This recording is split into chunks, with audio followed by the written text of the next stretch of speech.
नमस्कार मंडळीनो, बरे आस ना? बरेच राहा. तर मंडळीनो, आमचं दुर्गा गणेश कातवन क्रिकेट संघ आज खेळाक जावचो होतो. तर खेळाक जावचा म्हटल्यार आदल्या दिवशीपासूनच माझी तळमळ चालू असता. म्हणजे कुवलेत लागतं तसा भूक गेलास तर झोप काय लागत नाही. म्हणून सकाळी सकाळी उठलंय. माझा सकाळी एका ठिकाणचा पाणी मारूचा रावला होता. सकाळी उठताना पाणी मारून घेतले अगोदर, म्हणजे जाऊक आपण फ्री हो गयो म्हणून. पाणी मारून झाल्यावर लगेचच आम्ही निघालो. जावचा काय लई लांब नाही होता. हे पहिल्याच्याच वाडीत आमचे मॅची होते.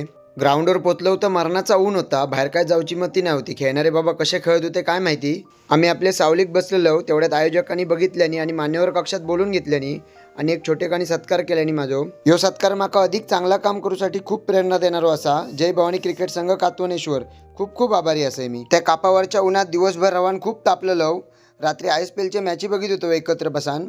तर अचानक पोरग्यांच्या मनात कायला चला म्हणतात देवगडात आईस्क्रीम खाऊक जाऊया. म्हणून लगेच सगळे पोरग्यांनी गाडी काढलो आणि इलो पऱ्याजवळ. परेश भाईकडनं सगळ्यात मोठे फॅमिली पॅक घेतलो 3, म्हणजे आम्ही 9 जण होतो. 3 जण मिळून खाऊचे होते. घेऊन झाल्यावर विचार पडलो आता हे खायचे खय. घराकडे जाऊन खाऊचा म्हटला तर पूर्ण ते वितान जातले, म्हणजे घराकडे जाऊन भुरकान खाऊचे लागतले. मग सर्वानुमते ठरला देवगड बीचला जाऊन खाऊया. लगेच 3 जणांचे ग्रुप बनले. पण एवढ्या तिघांका संपात असं काय वाटत नाही होता, कारण आम्ही सगळे घराकडनं जेवून इल्लो मजबूत. पण काही झाला तरी या तिघांका संपूतच होता. कारण असा ठरला होता ह्या जर तिघांका संपला नाही, टाकून जर दिल्यानी, तर पुढच्या वेळी त्यांनी धावलं एक कोण खायचो आणि गप राहायचा. ह्यांका आईस्क्रीमचं तळ गावलो होतो, पण संपत का नाही होता.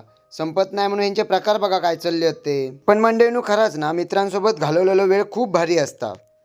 म्हणजे दिवसभर किती जरी टेन्शन असला, किती जरी मूड ऑफ असलो, तरी पण एकदा मित्रांमध्ये इलास ना का सगळा विसरान जाऊ होता. सगळा टेन्शन दूर होता. शेवटी 3ही फॅमिली पॅक उस्मासूम होईपर्यंत सगळ्यांनी खाल्यानी. चला, आजच्या व्हिडिओत एवढाच. व्हिडिओ आवडली असेल तर नक्की लाईक करा. बाय.